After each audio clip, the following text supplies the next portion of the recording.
بسم اللہ الرحمن الرحیم۔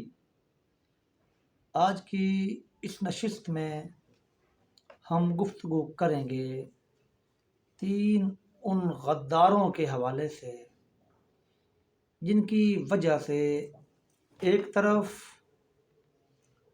بر صغیر میں انگریز کو گھسنے کا موقع ملا اور یہاں برطانوی راج قائم ہوا، اور ادھر خلافت عثمانیہ کا خاتمہ ہوا اور خلافت عثمانیہ ٹوٹ گئی، رفتہ رفتہ ختم ہو گئی۔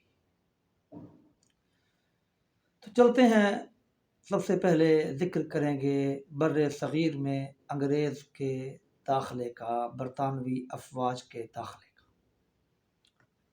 ایسٹ انڈیا کمپنی کے نام پر اور تاجروں کے روپ میں صرف برطانوی ہی نہیں، دیگر ولایتی لوگ بھی یہاں آ چکے تھے، اور پھر رفتہ رفتہ وہ تاجر سے تاجور، تاجدار بننے جا رہے تھے۔ یہاں بر صغیر میں ان کے سامنے جو سب سے بڑی رکاوٹ تھی وہ ریاست بنگال تھی، جہاں کا جوان نواب سراج الدولہ وہ ایک مضبوط رکاوٹ تھی۔ یہ نوجوان تھا، جیسا کہ مورخین نے اس کی عمر لکھی ہے تو وہ 24 سال بنتی ہے۔ 1733 میں یہ پیدا ہوا اور 1757 میں یہ شہید ہوا، تو اس طرح تقریباً 24 سال ان کی عمر بنتی ہے۔ تو اس کی ریاست بہت مضبوط ریاست تھی، 50,000 فوج تھی جو سامان ضرب و حرب سے لیس تھی، اور اس کا مقابلہ کرنا ظاہری طور پر کسی کے لیے ممکن نہیں تھا، چنانچہ اس کے ارد گرد سازش کا جال بنا گیا۔ میر جعفر نجفی وہ نواب سراج الدولہ کا سپہ سالار تھا، اسے خریدا گیا، اسے یہ سبز باغ دکھائے گئے کہ نواب سراج الدولہ کے قتل کے بعد تمہیں بنگال کا حکمران تسلیم کیا جائے گا۔ چنانچہ اس نے غداری کی۔ انگریز کی افواج جب آئیں تو اس نے بطور سپہ سالار فوج اپنی افواج کو آگے بڑھنے سے روک دیا۔ نواب کے چند مخلص لوگ ان کے ساتھ رہ گئے، جو پلاسی کے میدان میں انگریزی فوجوں کا مقابلہ کرتے ہوئے جام شہادت نوش کر گئے۔ اس جنگ کو جنگ پلاسی کے نام سے تاریخ میں ذکر کیا جاتا ہے۔ انگریز نے حسب وعدہ میر جعفر کو نواب تو بنا دیا، لیکن اختیار اپنے پاس رکھا، اس کو برائے نام نواب اور حکمران بنایا۔ اب یہاں سے برطانوی افواج کے اقتدار کی راہ ہموار ہوئی۔ دیگر مقامات پر بھی مسلم ریاستیں انہوں نے جرأت کا مظاہرہ کیا، لیکن ظاہر ہے وہ نہ ٹھہر سکیں۔ حیدرآباد دکن میں سلطان ٹیپو، پہلے ان کے والد انگریز کے مقابلے میں لڑ رہے تھے، پھر سلطان ٹیپو آ گئے۔ 1757 میں پلاسی کی جنگ ہوئی، انگریز کو داخلہ مل گیا۔ 4 مئی 1799 کو میسور کے میدان میں سلطان ٹیپو شہید کا انگریزوں کے ساتھ مقابلہ ہوا۔ سلطان کے وزیر تھے، اس کا نام میر صادق تھا، اسے خریدا گیا، اس نے غداری کی۔ سلطان ٹیپو، جن کی عمر 47 یا 48 برس تھی، یہ اپنے قلعے میں تھے، انہیں بتایا گیا انگریزی فوجیں آ رہی ہیں۔ انہوں نے قلعے سے نکلنا چاہا تو میر صادق نے قلعے کا دروازہ بند کروا دیا۔ بہرحال مقابلہ ہوا۔ سلطان ٹیپو جرأت اور بہادری کے ساتھ لڑتے ہوئے جام شہادت نوش کر گئے۔ سلطان کے جانثار سپاہیوں نے میر صادق کو وہیں قتل کر دیا۔ اب سلطان ٹیپو کی شہادت کے بعد انگریز نے کہا تھا کہ اب بر صغیر میں ہمارا راستہ روکنے والا کوئی نہیں ہے، اب ہمارے قدم بڑھتے ہی جائیں گے، ہمیں کوئی روک نہیں پائے گا۔ اور ہوا بھی ایسے ہی۔ 1757 میں داخلے کا راستہ ملا، 1799 میں آخری شیر بھی شہید ہو گیا۔ تو انگریز کے قدم بڑھتے ہی گئے، اگرچہ بعد میں مسلمانوں نے مقابلہ کیا۔ 1830 جہاد بالا کوٹ، 1857 کی جنگ آزادی، لیکن بہرحال اب انگریز کو کھل کھیلنے کا موقع ملا۔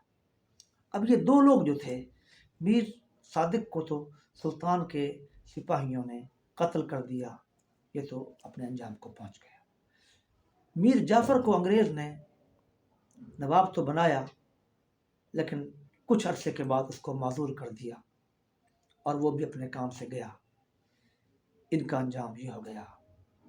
بعد میں ان کی اولادوں کو، ان کے خاندانوں کو انگریز کی طرف سے وظیفہ ملتا تھا۔ بعض مورخین نے لکھا ہے کہ جب ان کی خاندان کے لوگ وظیفہ لینے کے لیے قطار میں لگتے تھے تو ان کو آواز لگتی تھی کہ میر جعفر غدار کا خاندان حاضر ہو، میر صادق غدار کا خاندان حاضر ہو۔ ان کے خاندانوں کو غداری کا داغ ملا۔